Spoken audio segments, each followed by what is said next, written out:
भारत के खिलाफ जहर और आतंकवाद को बढ़ावा देने वाले पड़ोसी देश पाकिस्तान पर 11 मार्च को ऐसा कहर बरपा कि पूरा देश हिल गया, जब एक साथ 450 लोगों को बंधक बनाया जो जाफरा एक्सप्रेस ट्रेन से क्वेटा से पेशावर जा रहे थे। लेकिन बीएलए यानी कि बलूच लिबरेशन आर्मी विद्रोहियों ने ट्रेन को हाईजैक कर लिया। जिस इलाके में ट्रेन को हाईजैक किया गया वो बेहद दुर्गम इलाका था, जहां ऊपर आसमान और नीचे पत्थर ही पत्थर मौजूद थे। ना पीने का पानी था, ना खाने का कुछ था। मोबाइल नेटवर्क तक मौजूद नहीं था। दूर दूर तक रिहायशी इलाका नजर नहीं आया। हालांकि पाकिस्तान की सेना ने एक्टिव मोड में आते हुए युद्ध स्तर पर ऑपरेशन की शुरुआत कर दी। दिन रात ऑपरेशन चलता रहा। ट्रेन हाईजैकिंग कांड अभी खत्म नहीं हुआ कि पाकिस्तान सरकार अपनी पीठ थपथपाने में लगी हुई है। बोल रही है कि हमने जंग जीत ली है। बीएलए के सभी 30 लड़ाकों को मार गिराया और सभी बंधकों को छुड़ा लिया है। लेकिन पाकिस्तान सरकार के दावों की बीएलए ने पोल खोलकर रख दी है। बीएलए ने पाकिस्तान के दावों के उलट बड़ा खेल खेल दिया, जिसने शहबाज शरीफ की अब टेंशन बढ़ा दी है। जी हां, बीएलए दावा यह कर रहा है कि 30 घंटे से सरकार का ऑपरेशन जारी है, लेकिन उन्हें कामयाबी नहीं मिली। हम मुंहतोड़ जवाब दे रहे हैं और अब भी उनके पास 150 बंधक कब्जे में हैं। यानी कि इस ऑपरेशन का दी एंड नहीं हुआ। हालांकि कौन सच बोल रहा है, कौन झूठ, ये अभी साफ नहीं हो पाया है, लेकिन ट्रेन हाईजैकिंग की पूरी सच्ची कहानी एक ऑफिसर ने बयां की है। आइए पुलिस ऑफिसर की जुबानी आपको वो सारी क्रोनोलॉजी समझाने की कोशिश करते हैं, यानी कि ट्रेन हाईजैक से लेकर अभी तक के तमाम दावों की।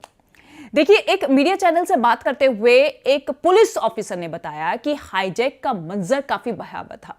वो और उनके साथी आखिरी गोली तक विद्रोहियों से लड़ते रहे। उन्होंने कहा कि पाकिस्तान के सैनिक हर जगह थे, सैकड़ों की संख्या में, और हम लोग केवल 75 पुलिसकर्मी थे। हमारे साथ 2 फ्रंटियर कॉर्प्स के सैन्यकर्मी भी थे।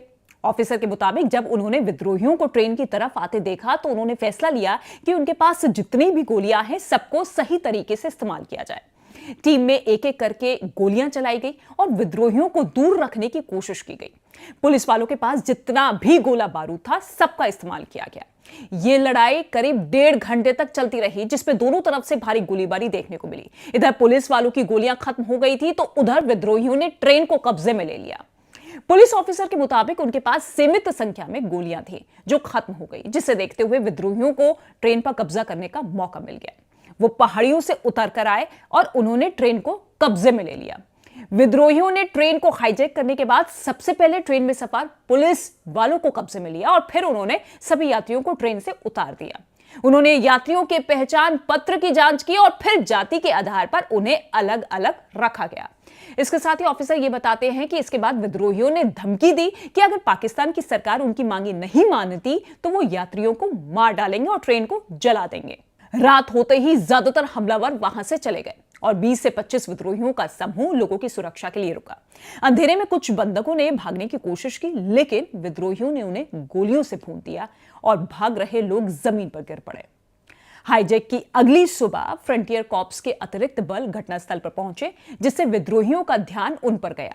इस मौके का फायदा उठाते हुए पुलिस ऑफिसर और कुछ और लोग विद्रोहियों के चंगुल से निकलकर भागने में कामयाब हुए, जिन्हें बंधक बनाया गया था।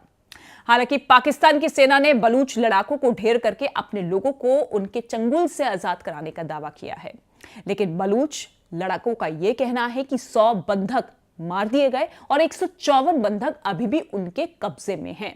हालांकि इस दावे में कितनी सच्चाई है यह स्पष्ट नहीं है, लेकिन पाकिस्तान, जिसकी हर बार राष्ट्रीय लेवल से लेकर अंतर्राष्ट्रीय स्तर तक बेइज्जती होती रही है, वो एक बार फिर से इसी का सामना कर रहा है अपने ही मुल्क में।